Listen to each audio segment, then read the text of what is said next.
श्री परमात्मने नमः। वक्रतुंड महाकाय सूर्यकोटि समप्रभ निर्विघ्नं कुरु मे देव सर्वकार्येषु सर्वदा। विघ्नेश्वराय वरदाय सुरप्रियाय लंबोदराय सकलाय जगद्हिताय नागाननाय श्रुतियज्ञविभूषिताय गौरीसुताय गणनाथ नमो नमस्ते। ॐ श्री परमात्मने नमः।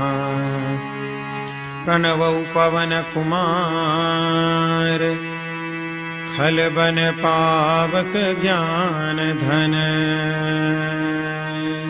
जासुर दयागार बसहि राम सर चाप धर।